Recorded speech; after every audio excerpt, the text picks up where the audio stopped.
Welcome to Mountains Made Low, where we help you encounter the love of God and live well in the modern world. I'm Christine Reagan. And I'm Dennis Mueller. So today we're going to talk about something that I think every person of faith, every Catholic has experienced at one time or another, and that is doubt. I've never experienced doubt. Oh. Just kidding. I'm just kidding. I just want to... Starting off with a bang today. I think you're right. Because we can all relate to these moments of uncertainty in our lives, especially when it comes to spiritual things. Because I've experienced that myself. Doubt just kind of creeps in there, raises its ugly head in things. All relationships. Yeah, I definitely think it's a relational thing. Yeah, it's definitely a relational thing. Sometimes doubt can creep into marriage, into friendships, even within the family circle itself. It's something that I think everybody deals with, and no matter how solid a relationship may be, I think we all know those feelings and those thoughts when our trust and our confidence is sometimes challenged. And I think God knows that we're like this. I think about all the times in Scripture when God speaks about the importance of trust, and He's imploring us to stay faithful. And He goes to great lengths to remind us that He's our stronghold and our refuge. And Proverbs famously tells us to trust in the Lord and to lean not on our own understanding. So I know that God knows how my mind tends to kind of wander. And you don't need all the answers in order to be able to trust. I think sometimes we look like the only way I can trust is if I know.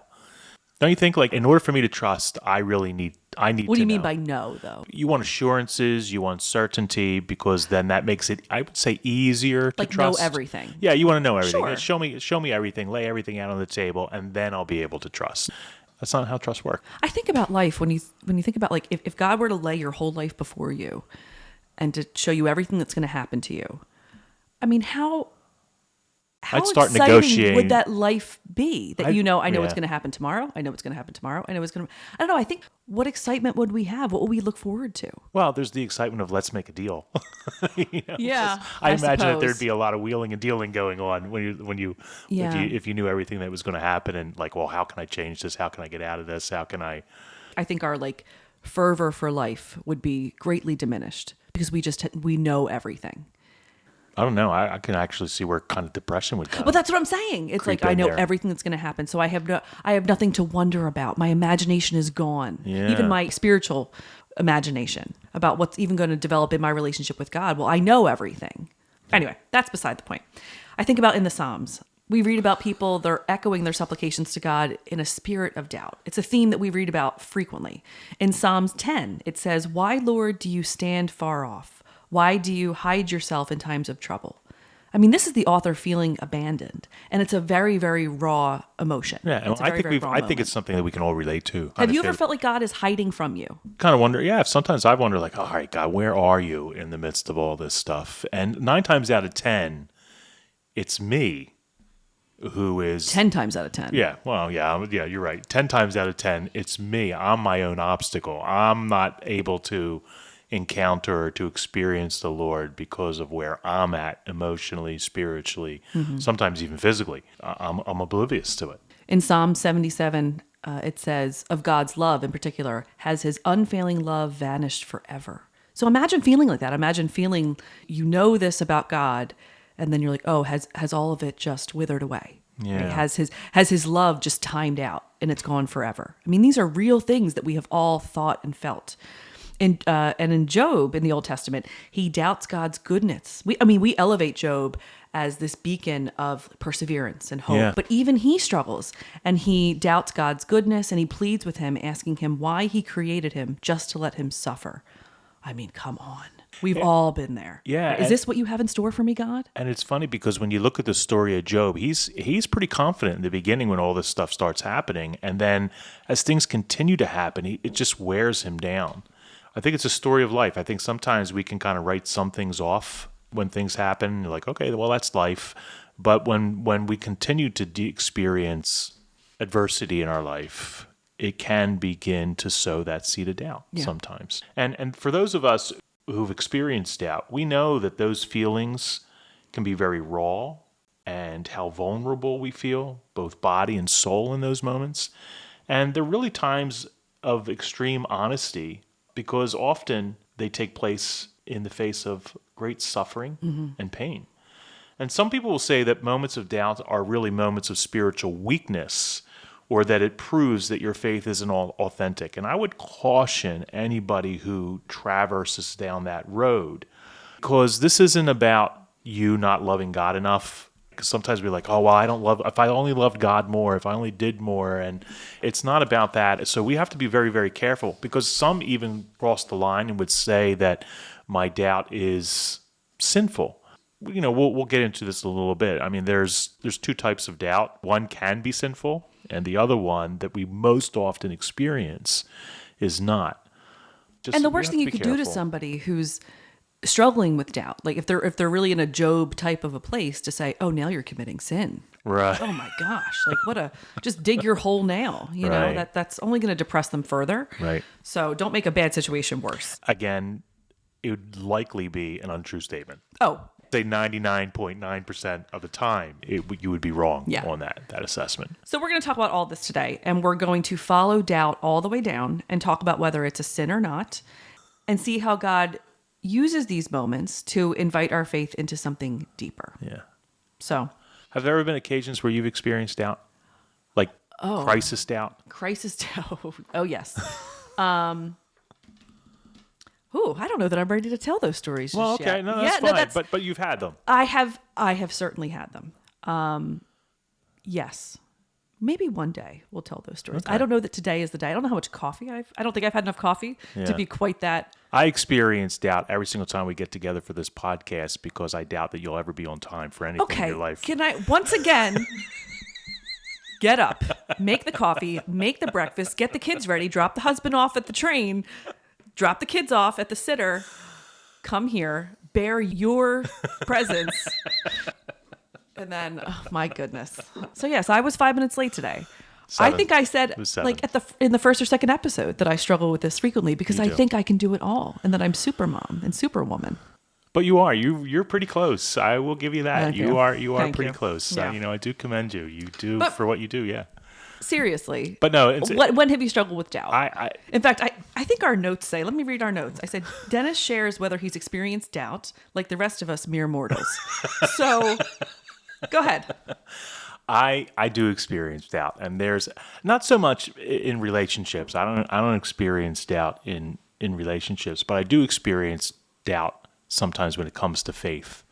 And there are some times where that just kind of creeps in. I know the enemy just kind of sows that seed from time to time. He doesn't make much progress with it, but there's times when what's an occasion where maybe that's happened? What area? You don't need to give us the details. No, like sometimes, again, just you try to rationalize things sometimes with faith, and you begin to kind of question, well, did Jesus really rise from the dead? Is this all really true, or am I really deceiving myself? Am I wasting my life? I knew that was coming. Do you ever think I've wasted this much time? Right, I've told so many people about this good news. Yeah. And so it does come in every now and then. It just kind of creeps up in the back of my mind. And it's funny, because I find that the most of the times when that does creep up, I'm usually at mass when that kind of comes in. And so for me, that's a red flag right there. I mean, I just know that that's the enemy just trying to kind of distract me. It's funny you bring up mass, because I feel like I've had the same experience too, where I look around at all the very ritualistic things that Catholics do, which I love. But occasionally I look around and I say, what are we doing? Yeah. And as much as I'm almost always drawn into it, sometimes there's a little seed that's planted, and I start buying into what people have said about what Catholics do, and a theatrical thing and things like that. Yeah. And I for a moment sometimes I indulge that, and then I say no, it's a temptation. And we're going to talk today about how how doubt I started smoking recently. How it could be a temptation perhaps to be further led into this line of thinking. Yeah. Smoking, nose ring. You really... No, people on the podcast don't know about the nose ring. 36 in a midlife crisis. There we go. So the Catechism has a lot to say on that. The Catechism does. Gosh, Dennis will always move things along. The Catechism distinguishes between those two types of doubt. And it says that there's involuntary doubt and voluntary doubt. So I'm going to read here from paragraph 2088. So before you even kind of get into that, well, no, just before you even get into I know it. I can't get a word in No, no. edgewise with Well, you. well, how's it feel? You know that for those of you who are listening, I think right away, voluntary doubt. If it's a voluntary doubt, you're sourcing this doubt. This is coming directly from you. You can see where that might be leading you towards sin. The involuntary doubt is more of stuff that we experience every single day. Those, like me sitting in church, that's stuff that kind of creeps in. You know, that's not me choosing that. You know, I'm not choosing to doubt. That's good. That's a good word. The choosing, the willfulness It's at the willfulness. the end of that. Yeah. So go ahead. Because I think sometimes it can start as involuntary and then it becomes voluntary. Yeah. So, but let's define terms and then we'll talk. So voluntary doubt, let's start with that. Voluntary doubt, it says, about the faith, disregards and refuses to hold, the will now is involved, refuses to hold as true what God has revealed and the church proposes for belief. Okay? That's voluntary doubt. That's a decision that I am making at some point. Yeah. Involuntary doubt refers to hesitation in believing, difficulty overcoming objections connected with the faith, or also anxiety aroused by its obscurity. Those are two very, very different things. Very different, yeah. Okay? It goes on to say that if involuntary doubt is deliberately cultivated, it can lead to spiritual blindness. If it's deliberately cultivated. Right. Yeah. So now we're back in the voluntary situation. And I have done that intentionally. I've kind of led to my own spiritual blindness. Okay? Right. But just to have hesitation, confusion, misunderstanding, the seeking that we do so much as Catholic Christians, that we should do. The church says, you know, if anybody tells you to stop thinking or dumb down the intellect, I mean, that's not good. Don't listen to somebody like that. Our minds should be engaged. We should be thinking about all that. From a catechetical standpoint, you know, we're always teaching and promoting that it's good to question your faith. These are good things. We should be questioning our faith because what happens is it results in us diving deeper into understanding. And that understanding leads to greater knowledge, greater wisdom, greater insight, and a greater appreciation for our faith. So those that, like, if you're experiencing that involuntary doubt about different things, that's not necessarily a bad thing, but we definitely want to address it. We just don't want it to let it linger. What can we do with it? Right. Or what right. can we allow God to do with it? Yeah, you don't want to let that sit and fester because then it can move into a complete rejection of the faith where that doubt now becomes voluntary. We just reject the truth altogether. So voluntary doubt versus involuntary doubt. We're talking about spiritual hesitation or kind of trembling, because I think sometimes we do that in the midst of things that we don't understand or that are just so much greater than we are, versus a full act of the human will where we're just rejecting the things of God and we're rejecting divine truth. In one case, we're digging in our heels, right? The voluntary doubt. We're being obstinate, we're being incredulous, and yes, we could be committing an offense against faith itself, right? That is a possibility. That's when we're in the realm of sin. But in the case of voluntary doubt, we're probably suffering to some degree. God's not trying to pile on in our suffering. He wants to help us, right? He wants to soothe our hearts. He wants to soothe our minds. So there's no sin in confusion or seeking. I think that's really important for people to know. And Psalm 13 says, "How long must I wrestle with my thoughts and day after day have sorrow in my heart?" So we have all kinds of thoughts for all kinds of reasons, and we wrestle with what involuntarily comes into our minds. That happens. Yeah.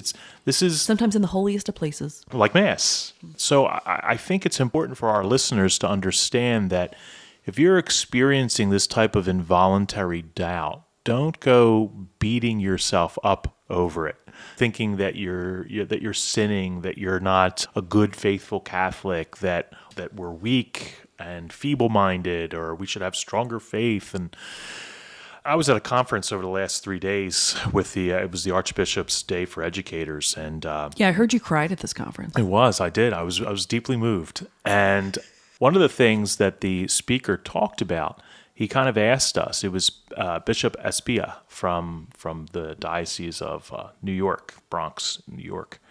And he said, "When was the last time you prayed for faith?" When was the last time you prayed for faith? Me? Yeah. I have done that. It's been more recent, Okay. but But not... but you have to think about it, you right? do. You do. You know, it's like, well, when was the last time you prayed for And I don't your know that spouse I said it or like your that. family member? Yeah. You know, like, oh yeah, well, we can recall those times. But when was the last point. time you prayed for faith? And I think if you're experiencing any type of a doubt Because doubt can lead to hopelessness. It does. It can lead to us feeling that things are hopeless. There's no way out of this. We begin to doubt God's love, that he cares, his intervention, all of those things. But we have to start with faith. So I think in that moment when we're feeling doubt, when we're feeling a little hopeless, we have to reach out and we have to, God, increase my faith. God, give me faith. Give me the faith that I need to weather through this. And God always promises to answer our prayer. And I think that all of us really need to pray for faith more often. I like, since hearing that over the last 3 days, one of the things I've begun to do, and it was probably like the very second day of this 3-day event, was just to begin every day just praying, like, God, just increase my faith. Yeah, it's like, Lord, I believe, help my unbelief. Yeah, I want that. I want you to increase my faith. I want to have a stronger relationship with you. I want to minimize this doubt that might surface from time to time. I want to pray better. I want to live better. I want to be more holy. You're looking at me like, man, you failed as soon as you walked in my office this morning. Well, the problem was I was late and I walked into my own office and you were already here. So that's the problem. But it's very true. That's a really beautiful prayer. And I think it's really very much echoed by the scripture with, Lord, I believe. This is my conviction. I do believe, but this is pulling at me. Help my unbelief in this area as I feel as though I'm being pulled in a different direction. But I'm still focused on you. I'm still fixed on you. And I don't want to lose that. Yeah. And it doesn't take a lot of faith. I mean, Jesus talks about the faith being the size of a mustard seed. Bishop had everybody kind of put their fingers together to the point where they weren't touching, but almost touching. And he was like, that's the size of a mustard seed. So it doesn't take much to overcome this. That's how powerful faith is. Do we have the faith of a mustard seed? I'm sitting there thinking to myself, maybe not. Maybe that's right. like, I don't even have the faith of a mustard seed. And what we can accomplish, moving mountains and, move this mountain over here. And it's really something that we should be praying for because it's going to make us better in the long run. And it certainly is going to help us with this doubt. But we'll talk about practical things in a little bit. The Catechism goes on to remind us, as do the Psalms that we mentioned at the very beginning, that God wants to help grow that faith, right? The size of a mustard seed. He's like, if you just give me this is what I will do. He wants us to help us to grow in our capacity to know him, to love him. And then I think about Jesus and Thomas the Apostle when he was struggling with doubt in the resurrection. And perhaps it was doubt that, so many things have been said about why he said what he said and asked for what he asked for, right? Unless I put my finger into the side, right? So maybe it was the doubt that rose from grief. Certain experiences can be a catalyst for maybe that involuntary doubt that we're experiencing. He lost his teacher. He lost his friend. He's maybe not thinking straight. Right. So what did Jesus do? Jesus met him in his doubt and he welcomed him to touch his wounds, right? To confirm what he had stated before. And what was Thomas's response? My Lord and my God. That's he makes it. a proclamation of faith. He made the proclamation of faith. Yeah, he does him homage. Right. He Beautiful made things. the proclamation of faith. He is the first person to call Jesus Lord and God. Post-resurrection. Thomas is the first one to use that, And again, John sets up his gospel like this is the goal. And then the very last words before chapter 21's added on, the very last words are Thomas. Mm-hmm. And that beautiful proclamation, my Lord and my God. Yeah. So, and this is the power of faith. Like faith can change things, right? And I love that Jesus comes to meet him and then welcomes him into that moment. Yeah. I think that's so. That is how God deals with us. Right. It's the encounter piece. Yeah. There's no wailing and grinding of teeth. Right. We're longing for an encounter. Jesus wants to provide us with that encounter. Doubt stands in the way of that encounter, but it's faith that can lead us to that encounter. Yeah. So then doubt isn't the enemy of faith. No, but it is an opportunity to deepen it. And that's what we're talking about here. In a way that only God can deepen that moment. He takes the mess that we make or the mess that we're in and he transforms it and he makes it better than before, because God is love and love transforms. That's the nature of love. We talk about this all the time. When you're experiencing love, when you're in love with somebody, that love transforms you. It inspires you. You want to be a better person, a better father, a better husband, a better friend for love of that other person. And when we are experiencing God's love, this is where we become inspired to become who God created us to be. Growing in holiness, becoming the saints that God destined us to be. And so God provides comfort, and he is the one who strengthens us in these moments of doubt. He saves us in these moments, like he saved Peter, who was drowning in water. If I remember correctly, that's Matthew 14. And so I would encourage everybody to go and read that. Peter begins to doubt and he's sinking. God saves him. Jesus saves him, brings him back into the boat, and then everybody joins in. It's not just Peter. They make that my Lord and my God reference. Truly, you are the Son of God. And they do him homage. Right. But Jesus saves him, right? It's so dramatic in The It is. Chosen, Yeah. right? I mean, who doesn't love that? Yeah. It's great if you look at some behind the scenes footage of them trying to shoot that. Just very cool stuff. But that's what we're talking about. Peter is better than he was before. And he's able to know in a way that he didn't know before. But he almost died in the process. Or maybe that's how he felt in that moment. Look at what God does. Look at what he can do. Look at how he saves us. So I think we have to remember that God deals with us patiently, lovingly, and mercifully. Do you in the story, do you remember what caused him to sink? He took his eyes off the Lord. He lost focus. Right. And I think that's what happens with doubt. We begin to lose focus. I know for me, my own personal experience, it's like when I'm experiencing those moments of doubt or in faith and begin to kind of question things, it's always a moment where I'm just kind of, things are a little blurry. Like I'm not really focusing, and it's very. And then the enemy swoops in. Yeah. It's easy for me to course correct once I realize, because then what I do is I just shift my focus and I begin to dial back in, and I'm like, well, nope, Jesus, you are God, you are my Lord, you did die for me, there is heaven, you want me I haven't to become wasted a saint. my life. I have not wasted my life, and I give myself over in prayer, asking for that strength, but it's a refocusing. But there's a lot of saints who have struggled with doubt too. And many of the great saints are spiritual heroes. They struggled with doubt, and they didn't lose their salvation over it. So anybody who's experiencing doubt, if anybody's listening, like I deal with doubt all the time, you're in good company. Every single saint. That's why we have saints. Right. So we have their company. Every single saint has experienced doubt. And the other thing I want you to know too is like every single saint was a sinner before they became a saint. So you might be experiencing doubt because maybe of how you're living your life. You're not living the life of a disciple. You don't feel that you're a good Catholic or a good Christian. If maybe you can't let go of the past. Yeah, too. because maybe you can't let go of the past, or maybe this particular sin really has its teeth in you and you just cannot shake it. Just know that you are in good company, because there have been many saints. I mean, just the other day we celebrated the feast day of Saint Augustine, who for the first 32 years of his life was lost to sin. And look, he becomes a father of the church. He becomes a doctor of the church. He's one of the greatest theologians that the church knows. He's right up there with Thomas Aquinas in terms of what he has written and what he has done.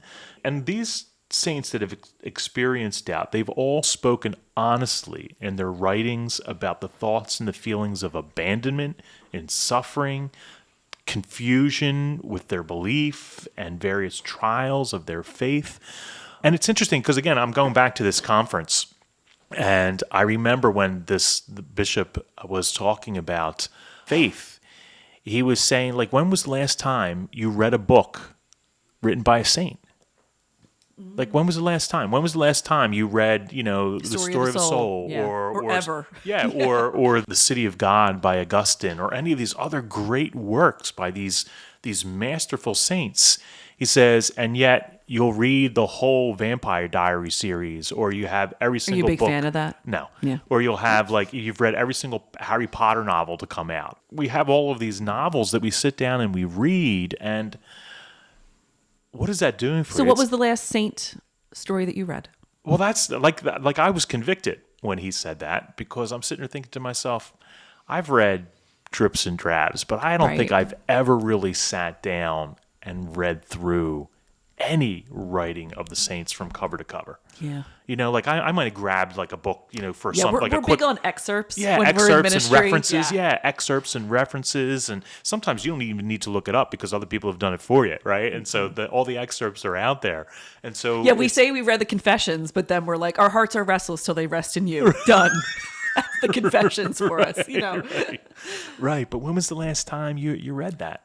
Yeah. Right, like convicted, and And so I think that when we talk about the saints can be a great source for us when we're experiencing doubt, because they've walked the walk, they've slugged through it, they've had their Job moments, and they weathered it and they endured it, and they became saints. Yeah. So and here's the other thing: they may have died in that too. Yeah, Right. I think about like Therese of Lisieux. Right. I think of big Teresa hit. Calcutta. That too. Yeah.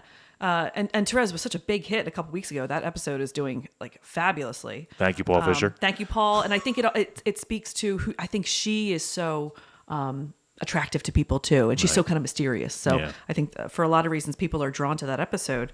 But I pulled some quotes from Story of a Soul, her autobiography, where she wrote about like her dark night of the soul, especially near the end of her life. And this was in particular when she faced a lot of doubt to abandon her belief and her trust in God entirely.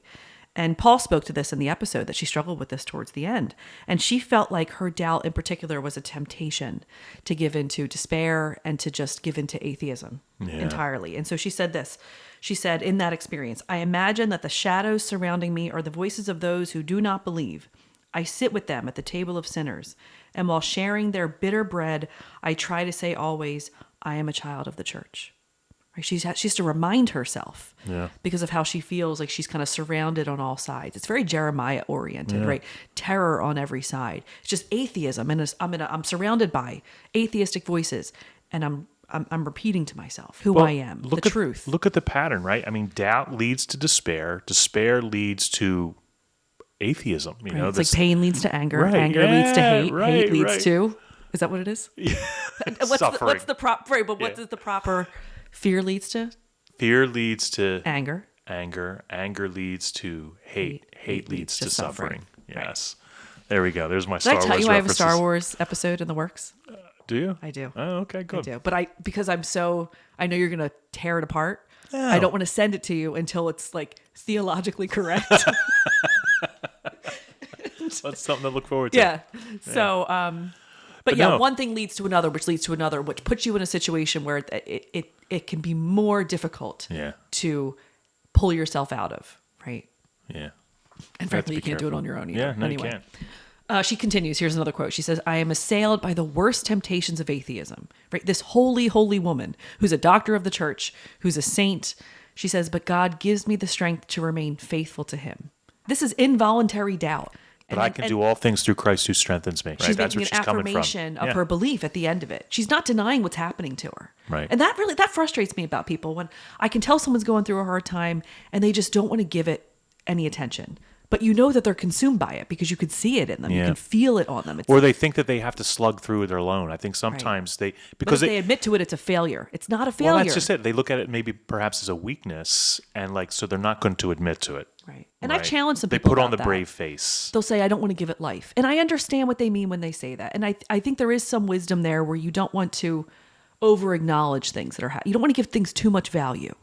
You also don't want to deny what's obvious. You don't want to deny what's happening to you at the same time. Yeah, and I'm going to tell you right now, if you're experiencing that, you should share it with someone, because then there's an opportunity for you and another to pray about it. Yeah. Right? And what does Jesus say? Where 2 or 3 are gathered in my name, I am present there in their midst. So bring that doubt, share that with somebody, and hopefully that somebody that you're sharing with would have the wherewithal to realize the need for prayer in that moment and just pray with you. Even sometimes you go up to somebody who you believe has their act together, and trust me, nobody has. People think I have my act together. I do not.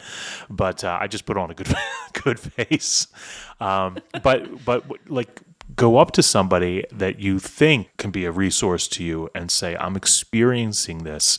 Will you pray with me? Not for me, but with me. Do those things. Yeah. She says in these moments, this is still Therese, I make more acts of faith than ever. So she knows what to do when she's wise enough to be able to do the things that she needs to do at these times. She says, I am determined to believe, even though I feel nothing, to throw myself upon Jesus as a faithful friend.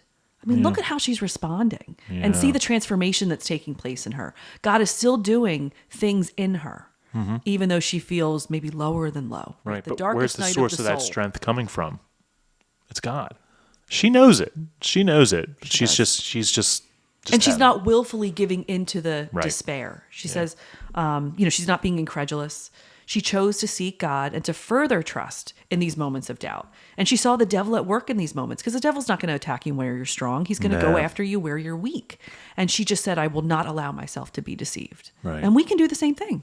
Yeah. I mean, we have to remember, like, Satan is very much an opportunist, right? When it comes to things. He doesn't have any skin in the game, so he just looks for any type of cheap opportunity that he can to kind of wither us away. And when you talk about doubt, I mean, St. Augustine really struggled with doubt specifically because of evil in the world. He saw all this evil that exists in the world, and it led him to this sense of hopelessness and despair, and he began to live a life for himself. He make the most out of this world because this is it. And he's what? The fourth century. Things haven't improved much. Some might even say that they've gotten worse. There's a lot of despair going on in the world today when you take a look at what's happening in society and where things are trending. I refuse to give into that, though. But so many people have. If you look at the number of how depression has risen, right? And where's that depression coming from? It's coming from despair, a sense of hopelessness because of doubt, right? I think sometimes we can feel powerless to be able to do anything to change. Yeah. Right? But we are the church, right? We are the church. Jesus left the church to be the change in the world. And so you and I and every other disciple of Christ Jesus needs to be the change. And how do we do that? Live your life like Jesus and you will change the world. Live the life. Don't your world, maybe, right? Well, too, right? Yeah. And maybe that was your job. Yeah. That was your task, because that's all we can control: our immediate relationships, our immediate morality, our immediate friendship. But sin, evil, this was a real obstacle for Augustine in his faith. Even in his conversion, he still struggled with this. Well into that, he wrote about it in his Confessions, and one of the things that he said was, and not that I've read it, but I just pulled the quote out, right? I found no way of solving the problem, yet you did not permit me to be carried away from the faith by these doubts, for I still believed both in your existence and in your providence, but I could not find any sure ground for my belief. And I think it's precisely because he was human and experienced doubt and sought answers throughout so much of his life that sometimes he would do that in the wrong places. But he was also able to famously conclude, he said, you have made us for yourself, O Lord, and our hearts are restless until it rests in you. That's, the state. That's, if anybody knows St. Augustine, it's that quote, right? It's that quote. But what a statement of a mature and a transformed faith. I mean, he experienced transformation once he encountered Christ Jesus. And I think the personhood is so important too, because I think sometimes we can be mystified about the things that we don't understand. Yeah. And that's where some of the involuntary doubt comes in. But we can still know who Jesus is, right? If we can say, I don't understand all of this.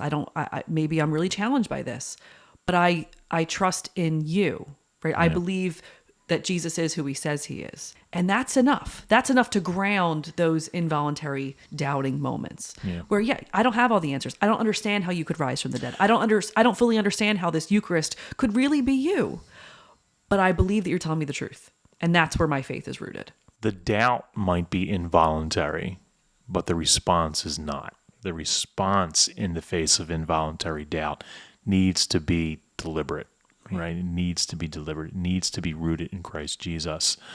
I think let's talk about some practical application because doubt is something that we all experience, we all wrestle with, and sometimes we don't know what to do with it because it plagues us sometimes. We can be plagued by this and it wears us down. So what are some practical things that we can do if we're experiencing doubt? Yeah, and how can we see it as an invitation to invite God to deepen our faith, to encounter our confidence, Him. Our trust in Him more and more? Because that's what He wants to do. This goes without saying.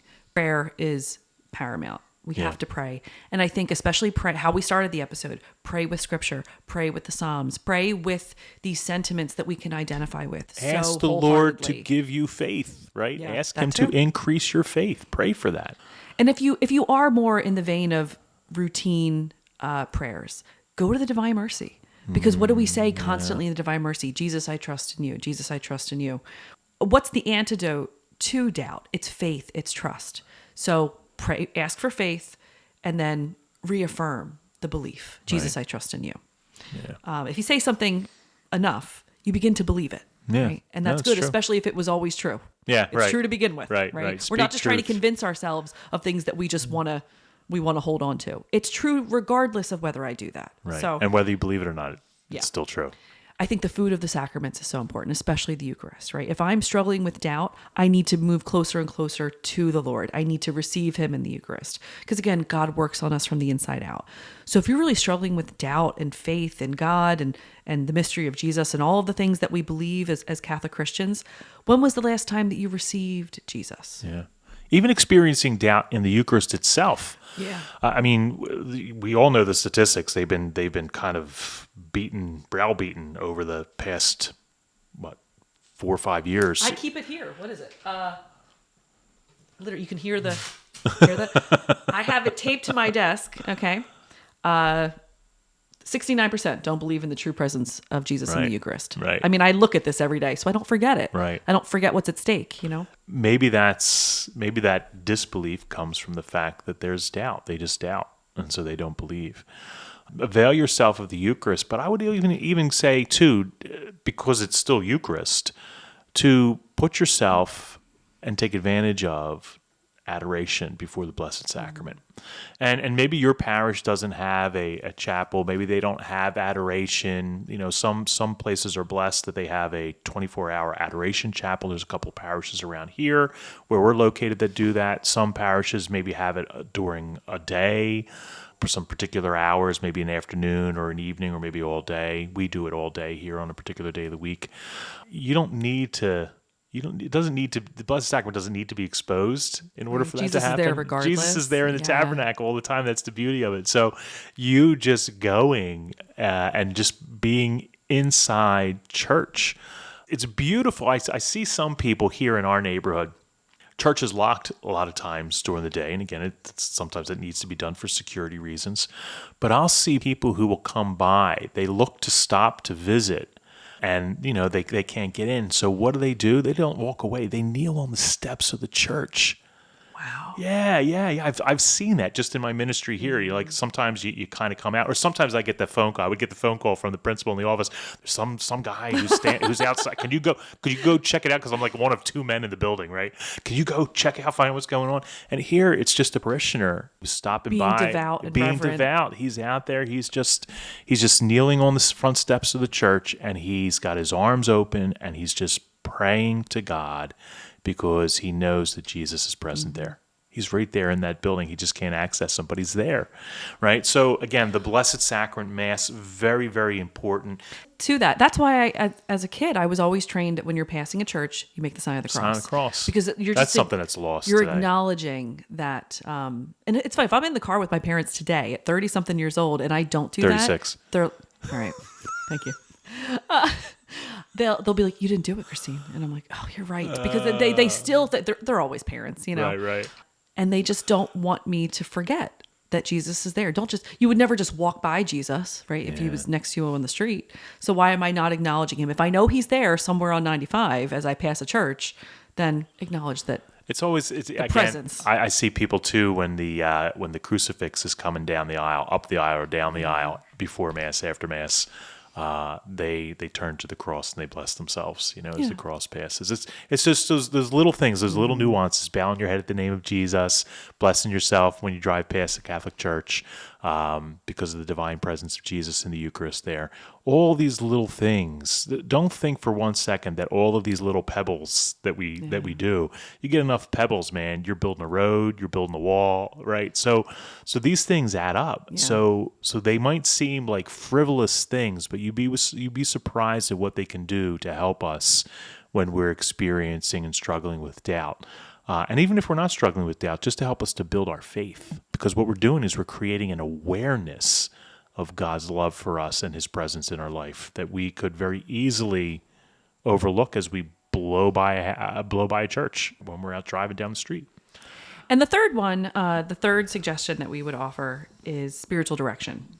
I know it's something that you do regularly. Yeah. And I think that's beautiful. I would only offer a word of caution with spiritual direction because, again, you want to be led in the right way. So your spiritual direction is only as good as your spiritual director. That's true. So I That's would true. take a lot of time. I've seen it go the other way where you're seeking counsel and you trust this person and you're like, well, they're a priest or they're a religious, so they must know everything. Maybe Yeah. not. Always take that with a grain of salt. So just to discern that properly and to not be hasty with choosing somebody to be led by. And I think it's important too, like if you're going to look at spiritual direction, to find somebody who might be trained in maybe one of the spiritualities that is more relatable to you. Franciscan spirituality is very different than Ignatian, which is very different than Dominican, which is very different than Augustinian. They all have different charisms, and some of them, again, some of them might be a little bit more emotional or spiritual, or even maybe more prayer oriented. Like all those things are going to be involved in spiritual direction, but some of them lead a little heavy in things. Like take Ignatian, you have the spiritual exercises, right, of Ignatius, which you're partial to. Which I'm partial to, yeah. But it's funny because when I do, whenever I've done spiritual inventories, it's never come up Ignatian as being my thing. I forget what it is. I don't know if it's. I don't think it's Franciscan. It might be Dominican because they're so scriptural based. They're so, and that's where I am mentally. Almost in an academic sense, unfortunately. But I really do like the Ignatian. So there's a little bit of a shift there. The other thing I would say too is something that I talked about earlier in the episode, and that would be to read the lives of the saints. Do some homework about some saints that have really struggled. You heard some quotes from Augustine. You heard some quotes from Saint Therese of Lisieux today. Saint Teresa of Calcutta experienced crises of faith and doubt and dryness. Do some homework. Do some research. Read those books. See how they kind of navigate it in the words of wisdom. Those words can really inspire you and uplift you. I mean, you go out and you see your Harry Potter movie. You come away from that movie, you're like all juiced. Oh, it was a great movie, and you can't wait to talk about it and see who else have you seen it yet? And you start talking. Well, we should be doing this with the lives of the saints, right? We really should. And again, I was convicted the other day when that was thrown in my face when Bishop Espia challenged us, like, do you do this? And I'm like, oh my gosh, 30 plus years of ministry. And I don't think outside of academia, when I was in school and you had to read it, and then it was a chore, that I ever sat down and read one of those books from cover to cover. And it's something that I need to do. It's always been in the back of the mind, but then I'm like, who's got time for that? I need to make time. And the last word that I would say is that if you're experiencing involuntary doubt, do not beat yourself up. You're not alone. Beat up Dennis. You're not alone. You know that you're in good company with the saints. Don't let that feed into despair. Don't let that feed into a rejection of your faith. I know so many people who have just walked away from the faith because of moments of crisis, moments of intense grief and loss, and they're cutting themselves off from the source of all life, the source of all goodness, the source of all holiness when they do that. And how are they ever going to expect to make some type of recovery? And when I look at these people who have done those things, they are just sitting wallowing in despair and depression. And it's not going to get better if you've cut yourself off from the divine physician, the only one that can heal you from that. So don't despair. You're not falling into sin. You're not this horrible, wretched person. You're not weak. Lean into Jesus. He's that strength. Doubt isn't the enemy of faith. It's an opportunity to deepen it. Absolutely. So there we go. All right. Well, if you like this episode, we would ask you to like it, to subscribe to it, to comment even. All of that helps the ministry. And we'll see you next week. All right. God bless.